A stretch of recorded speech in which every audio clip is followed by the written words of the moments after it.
Did you know that a company can report in two different ways its electricity emissions? And both are technically correct. Wait, what? Alright, let me show you how this accounting trick works. What we're talking about here is market-based versus location-based. Location-based means that a company will report the electricity emissions based on the carbon intensity of the grid on which the company is connected to. Market-based, on the other hand, allows companies to buy certificates and contracts in order to claim cleaner and greener electricity. But obviously, this is on paper. So we have same electricity consumption for the same operations, but two different numbers reported. Now, if you are interested in finding what is the carbon intensity of the electricity from where you are, feel free to visit Electricity Maps. I really like how user-friendly this application is. But you can also consult other databases such as Ember or the International Energy Agency. Now, I want to give you an example, so let's go back to the Apple case. Apple reports zero emissions in its electricity consumption. So it is technically correct because they are using market-based accounting method, as it's stated in their carbon footprint report. But its location-based emissions, it's significantly higher, around 1,200,000 tons of CO2. Where can we find this number? Well, it's simple. We need to look at their CDP report. Apple is obviously a large company, and they report to specific standards, and one of them is the CDP. And CDP requires to report the electricity consumption in market-based and in location-based. If you look at the page 93 of the CDP report of Apple, it says it is 1,200,000 tons of CO2. And just the page after, it says that it's 3,400 tons of CO2 for market-based, which is equivalent to what they report in their official statement.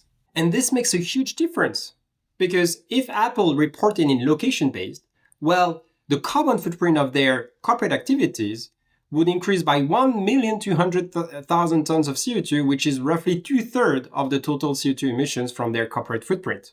Now, it's important to understand that neither techniques are wrong. Both are perfectly acceptable. But if you need to do the carbon footprint assessment for your company or for yourself, it's good to know that location-based technique will always be accepted. Why? Because the community generally accepts that it's a bit more transparent, or at least closer to the reality.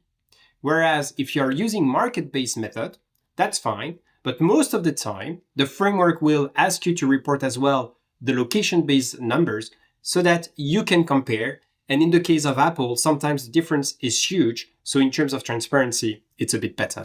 Reporting using market-based accounting technique can be controversial, and I will explain you why. Some say that it's not because you're buying contracts or certificates that you help to improve things, at least for the grid you are connected to.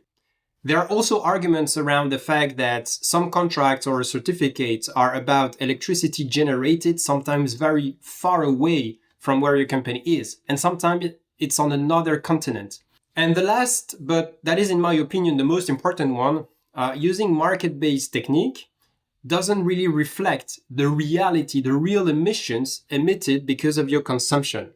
It is closer to a sort of accounting reporting technique than a fair and representative evaluation of the situation. And at the end of the day, this is all what carbon accounting is, like financial accounting is.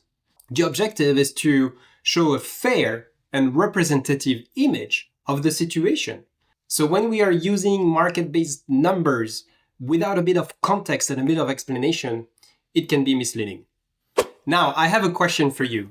So if you were to do the reporting of Apple or your own company, which technique would you prefer? Location-based or market-based? Which one you feel like is the most transparent and aligned with your values and with what you believe carbon accounting is made for? Drop your thoughts in the comment section and let's discuss about it. Now, time for a quick recap. Scope 2 is mostly about emissions related to the electricity consumption. This consumption can be reported in two different ways, location-based or market-based. Location-based will use the local carbon intensity of your grid. It's an average number. Market-based will use a number that is generated based on the number of contracts and certificates that your company purchased.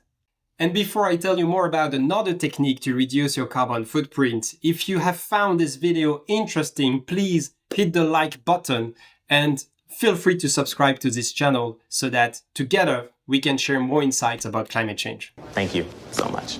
And here is the other technique to mathematically reduce a carbon footprint of a company. It's called carbon credits. They can shrink emissions on paper, but it's also one of the most controversial tools that exist out there in carbon accounting right now. So if you would like to know more, check this video and see you there.